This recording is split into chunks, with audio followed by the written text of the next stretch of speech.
केरळ विधानसभा निवडणूक 2026च्या पार्श्वभूमीवर भाजपने महत्त्वपूर्ण रणनीती आखत कासरगोड विधानसभा मतदारसंघाची जबाबदारी प्रदेश चिटणीस आमदार प्रशांत ठाकूर यांच्यावर सोपवली आहे.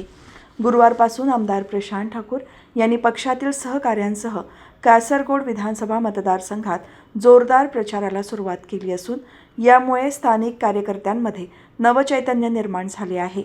पनवेलच्या राजकारणात आपली भक्कम पकड निर्माण करणाऱ्या आमदार प्रशांत ठाकूर यांनी यापूर्वी पनवेल महापालिका निवडणूक, रायगड जिल्हा परिषद तसेच पनवेल पंचायत समिती निवडणुकीत दमदार कामगिरी करत विरोधकांना अक्षरशः चारी मुंड्यात चित्त केले.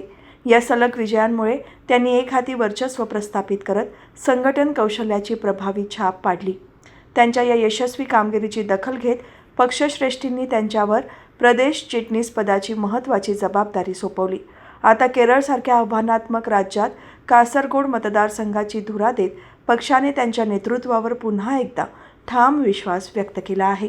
यावेळी आमदार प्रशांत ठाकूर म्हणाले की पंतप्रधान नरेंद्र मोदी यांच्या नेतृत्वाखालील सबका साथ सबका विकास या धोरणावर विश्वास ठेवून आणि जनतेचा आशीर्वाद तसेच कार्यकर्त्यांच्या अथक मेहनतीच्या जोरावर कासरगोडमध्ये निश्चितच विजय मिळवू असा विश्वास व्यक्त केला.